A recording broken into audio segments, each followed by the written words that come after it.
There's so much expectation, even as you also agree. But the thing about this expectation is that, number one, they don't agree that there's any of those expectations that can be termed unrealistic. And secondly, by December this year, they should begin to see dividends of democracy.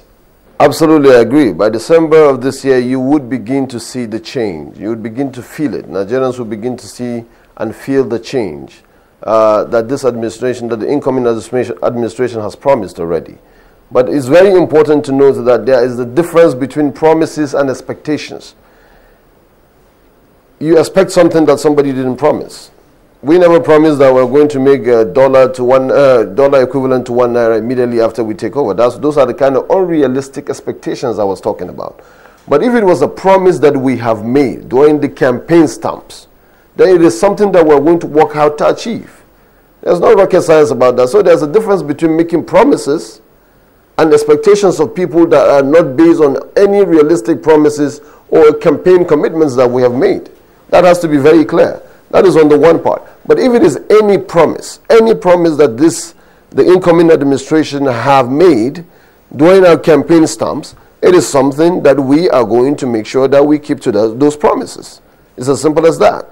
But expectations, I am telling you what I've heard people say, that it's going to be like an executive fiat to turn $1 to $1. We didn't make those kind of promises. And those are expectations some people have. Those are unrealistic expectations. But the moment we get the moment we take over officially on May 29th of this year, of course, in the next couple of few months, people would begin to see and feel the change. Some of them may be gradual, some of them may be immediate. Some of the things that we could do immediately will be done immediately. Some of the things that we could, but the most important thing that is going to happen in this administration, and quote me anywhere, is that there is going to be an open communication between the leaders and the led. We are going to be truthful, and we are going to communicate with Nigerians about our daily struggles and our triumphs and our successes and our failings when we have that. That is the most important thing. We are not going to keep anything in the dark. Well, in the light of that, bring to light those things you think will be so immediate for the ordinary Nigerian, especially to see that will make them feel that truly we should be patient and wait for the big ones. What are the small ones that can be felt immediately after May 29th? For example, in terms of security, you will see an immediate effort. First of all, to be able, for example, to see if we could rescue the Chibok girls, if we could rescue them. We will see immediate and decisive effort on the part of government. You will see genuine concern on the part of government. The cabinet that is going to come in, you probably see, enough people to give you confidence that this government means business. You would see discipline on the part of people in authority immediately. These are things you would see immediately we get into administration. Every other thing, or so many other things that I'm not an expert on, or I do not have the right to speak on, you will see them gradually as the policies come in play. Well, Ebun-Olu Adegboruwa, let's come back to you. You know, that long wait for Nigerians, you talked about 16 years, and 16 years is not small a time for anyone to wait if you were waiting for any form of good. What do you think, looking at the question we posed before Ismail Ahmed, that the ordinary Nigerians would love to see if we say the power sector will wait till December, but after May 29th, let's say when we get into June, people should start to feel some form of change, which is their mantra. What, as a Nigerian residing here in Lagos, what would be that thing that you love to see to make you feel that truly a change has come? First of all, is to correct the impression that a government does not live according to the expectation of the people. The Constitution says that the welfare and security of the people shall be the primary purpose of governance. It was because President Goodluck Jonathan failed those expectations that Nigerians voted him out. So a government lives by the expectation of the people, in addition to its own programs that it has to lead those people to fulfill its campaign promises. So it's nothing wrong to have expectations, and we have a lot of it from this particular government. Now, why we say December is this, the president-elect himself gave himself 100 days.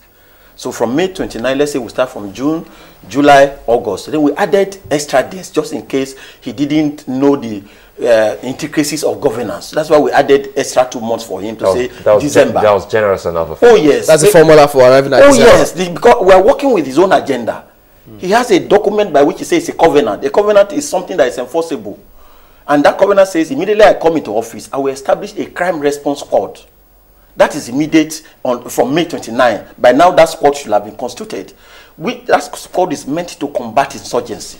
That squad is meant to tackle Boko Haram. That squad is meant to strengthen the anti-corruption battle. That squad is meant to go to the creeks of the Niger Delta and stop those who are leaking our oil and stealing. Mr. Adegboruwa, last we checked, he was president-elect. I mean, in other words, his government has not started.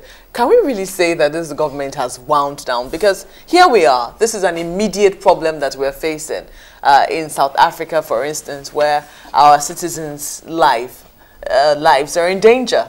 Can we then say we're waiting for the president-elect before we begin to take action? Or we should be seeing the action now, and then maybe he's formulating his, pending when he assumes office? I think a general term that we are familiar with in this current regime is cluelessness. So if we don't get any action after the election, when we are not getting action before the election, I don't think we'll be surprised with this particular regime of Dr. Goodluck Jonathan that is on its way out. That's why we're talking about the one coming. And there is no reason for us not to expect that something should be done immediately, because the PDP says that we're not filing an election petition. So this government has all confidence, all the impetus that it requires to perform. There's not going to be any election petition in court that will probably you think that let me not do anything serious because I don't know the outcome. Whereas General Buhari fought every election that he conducted to the Supreme Court, by which investors were a little bit wary in investing. But now the coast is clear. Definitely this government must take place May 29, and it will run for 4 years because there's nothing stopping it. So that's the reason why our expectations are high. So I do not expect President Goodluck Jonathan to be the one to rescue the Chibok girls again, because it was because he failed to do that. That's why people voted him out of office. And I don't think he can do that between now and May 29. If he can do that, we'll be very grateful. And we ask him to go ahead and do that. But I think that Nigerians already know the nature of this particular government. That's why we wanted change. Yeah, but are we also taking into cognizance, because this definitely is very new, in terms of a government transitioning. It's never happened that, you know, one government has been... or a political party has been voted out of power, you know, and we also need to get used to that transition period, it will seem. Are we saying that no business happens in the transition period between, you know, when a new government is expected into office? There should be. I agree with you that there should be. In fact, I think that the NSA has made a promise that before May 29, he will go to Zambisa Forest, if he can do that, to bring back the Chibok girls as Nigerians are demanding.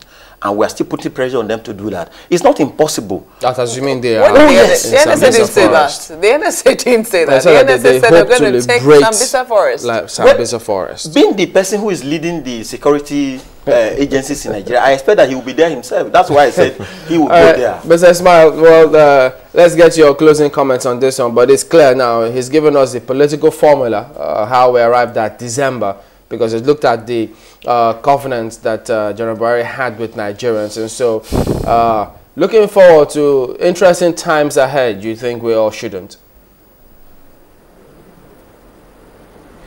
Absolutely. It's going to be interesting, and Nigerians are not going to be disappointed. Okay. And besides, let me make one quick point. The covenant we made with Nigerians is not necessarily for 100 days. It's a commitment that we've made throughout our administration. And what we can do immediately, we'll do immediately. What we can do in the long term, it will happen in the long term through the course of the administration. But one thing is very, very certain. Change is here, and people will see change in this country. In the way and manner the government officials and the administration itself would conduct itself, and how it will relate with its citizens, and how the citizens will relate to its government, and how government ultimately will be responsible for the lives, for the security of lives and property, and the economy of the country. That I can assure you, you will see drastic changes, And those changes are going to be positive. All right, thank you very much indeed, Ismail Ahmed, a lawyer and a member of the APC. So, well, as you said, 100 days is 100 days. The first 100 days, you want to see them fulfill what they said they will fulfill. But he says, well, no problems with that. So the ones they say they'll fulfill, they will fulfill. So I guess we'll all be waiting and watching to see that happen. Chamberlain, the only thing that is constant in life is change. If we wait that those expectations are not fulfilled, Nigerians know how to apply the measure of made for change again. All right, Ebun-Olu Adegboruwa is also a legal practitioner and a rights activist. Well, that's the show today. We thank you all for watching. Thank you for coming on, by the way. Thank you. We thank you all for watching. I'm Chamberlain Uso. And finally, it's Friday. Thank you for watching. I'm Maokbe Ogun. Well, many thanks. I'm Sulaiman Alede. Goodbye.